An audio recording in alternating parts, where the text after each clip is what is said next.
가족 모임이 끝나고 자식이 돌아갔습니다. 뒷정리를 하다가 괜히 손이 멈췄습니다. 그리고 카톡 한 줄 보냈습니다. 다음엔 좀 더 이따 가지.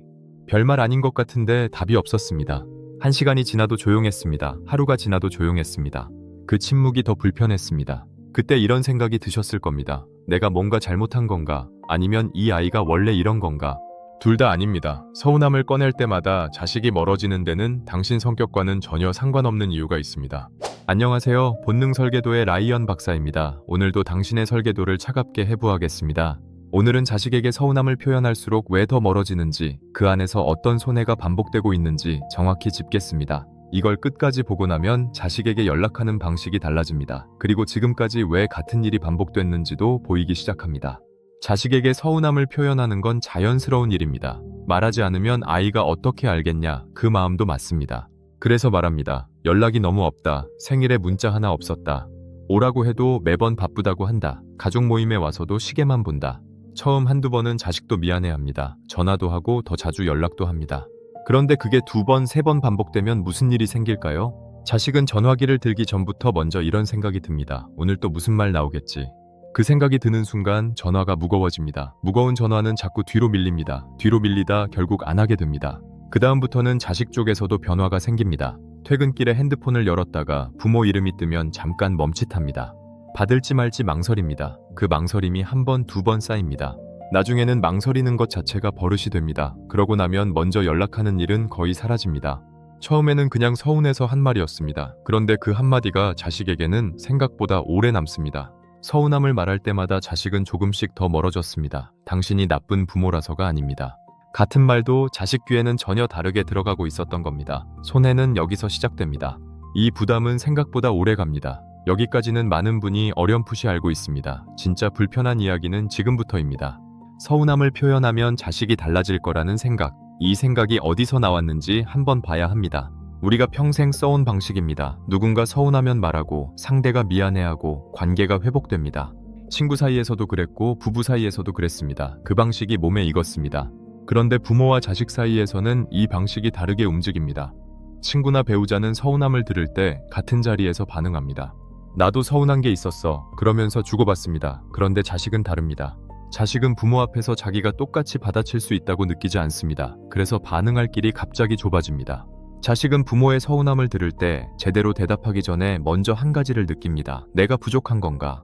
그 느낌이 먼저 오면 사람은 2가지 중 하나를 고릅니다. 사과하거나 피하거나. 처음 몇 번은 사과합니다. 그게 반복되면 피하기 시작합니다. 불편한 쪽을 피하는 건 머리로 고르는 게 아닙니다. 오래된 본능이 먼저 움직이는 겁니다. 불편한 자극이 반복되면 몸이 먼저 멀어지도록 설계된 반응입니다. 자식이 나쁜 게 아닙니다. 본능이 설계된 대로 작동하고 있을 뿐입니다.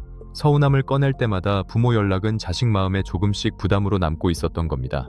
많은 분이 여기서 착각합니다. 서운함을 자주 표현할수록 자식이 더 생각해 줄 거라고. 실제로는 정반대로 흘러가는 경우가 훨씬 많습니다. 가까워지려고 꺼낸 말이 오히려 간격을 벌리고 있었습니다. 그런데 여기서 멈추면 절반도 못 본 겁니다. 더 아픈 핵심이 아직 남아 있습니다. 제가 직접 본 장면이 하나 있습니다. 자식과 사이가 힘들었던 지인의 이야기입니다. 서운함을 꺼낼 때마다 아들 표정이 굳었고 그분은 그 표정을 놓쳤습니다. 더 서운해질수록 더 자주 말을 꺼냈고 아들은 조금씩 더 멀어졌습니다. 나중에는 카톡 한 줄에 답이 오기까지 며칠씩 걸렸다고 했습니다.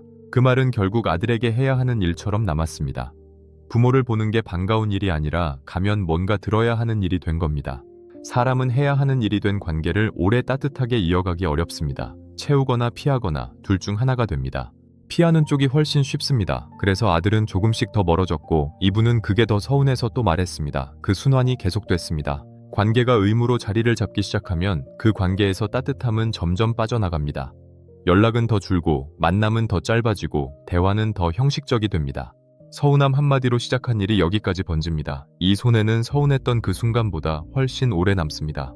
심리학자 존 고트만은 관계에서 부정적인 신호가 반복되면 상대는 그 관계 자체를 피하기 시작한다고 했습니다. 자식도 예외가 아닙니다. 서운함이 반복되면 연락 자체가 부담으로 느껴지기 시작합니다. 그렇게 되면 자식은 더 적게 연락하고 더 짧게 있다 갑니다. 그리고 부모는 더 서운해집니다. 이쯤 되면 자식 쪽에서 먼저 바뀌길 기다리기 어렵습니다. 그래서 먼저 바뀌어야 하는 쪽은 부모 쪽이 됩니다. 서운함이 쌓일수록 자식에게 어떤 일이 벌어지는지 생각해 보십시오. 만나는 일 자체가 편한 시간이 아니라 버텨야 하는 일이 됩니다. 연락은 줄고 대화는 짧아집니다. 서운함을 더 자주 꺼낼수록 이 간격은 더 빨리 벌어집니다. 가까워지고 싶어서 꺼낸 말이 멀어지게 만들고 있었습니다. 그게 이 관계에서 반복되어 온 실제 손해입니다. 이런 걸 한번 듣고 끝내면 다시 예전 방식으로 돌아가게 됩니다. 같은 손해를 줄이려면 계속 상기시켜줄 뭔가가 필요합니다. 한번 알고 넘어가면 다음 전화에서 또 같은 말이 먼저 튀어나옵니다. 그럼 방식을 어떻게 바꾸면 될까요? 첫 번째입니다. 서운함을 꺼내기 전에 자식에게 어떻게 들릴지를 먼저 생각해 보십시오. 같은 서운함이라도 처음 나오는 것과 세 번째 나오는 것은 자식에게 다르게 들립니다. 처음에는 미안함으로 들리지만 세 번째부터는 부담으로 들립니다. 3번 이상 같은 말이 반복됐다면 그날은 참는 쪽이 관계를 더 오래 이어줍니다. 서운함을 다 꺼내는 게 목표가 아니라 자식과 가까워지는 게 목표니까요. 이 기준 하나만 세워도 자식이 전화를 피하는 일이 줄어들기 시작합니다. 두 번째입니다. 연락할 때 가볍게 시작해 보십시오. 잘 지내지? 밥은 먹었어? 이 한마디면 됩니다. 할 말이 쌓인 채 연락하면 자식은 그 연락 자체를 무겁게 느낍니다. 전화를 받기 전부터 긴장하게 됩니다. 짧고 가벼운 안부가 자주 오가면 자식도 답하기 훨씬 쉬워집니다. 관계는 한 번에 되돌리려 할수록 더 힘들어집니다. 작게 자주 이어가는 쪽이 훨씬 오래 갑니다. 세 번째입니다. 서운함 대신 바라는 것을 구체적으로 말해 보십시오. 보고 싶어. 대신 다음 주말에 밥 한번 먹자. 가났습니다. 연락이 너무 없다. 대신 가끔 사진이라도 하나 보내줘. 가났습니다. 불만처럼 들리는 말보다 바라는 말이 자식에게 훨씬 쉽게 닿습니다. 서운함을 꺼내면 자식은 막막해집니다. 뭘 해야 할지 모릅니다. 바라는 걸 분명하게 말하면 자식은 뭘 하면 되는지 알고 움직일 수 있습니다. 이 방식이 자리를 잡으면 막연한 서운함이 반복되던 패턴에서 벗어날 수 있습니다. 오늘 짚은 건 이겁니다. 서운함을 자꾸 꺼내면 자식에게 연락 자체가 불편한 일로 자리 잡힙니다. 그게 반복되면 자식은 피하는 쪽을 선택하게 됩니다. 이건 자식이 나쁜 게 아니고 당신이 잘못한 것도 아닙니다. 우리가 오래 써온 감정 표현 방식이 지금 자식과의 관계에서는 거꾸로 움직이고 있을 뿐입니다.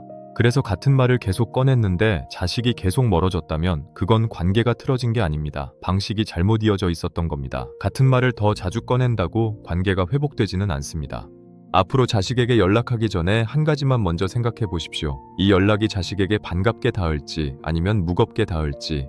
그 기준 하나면 지금까지와 달라질 수 있습니다. 서운함을 참으라는 게 아닙니다. 전달 방식이 바뀌면 같은 마음이 훨씬 가깝게 닿습니다. 그게 자식과의 거리를 다시 좁히는 가장 빠른 길입니다. 가까워지려고 꺼낸 말이 자식에게 거리를 만들고 있었습니다. 서운함 자체가 아니라 전달 방식이 손해를 만들어 왔던 겁니다. 그걸 알았다면 이제 같은 손해는 줄일 수 있습니다. 가족 모임 뒤에 자식에게 한마디 했다가 오히려 더 멀어진 느낌이 든 적 있으십니까?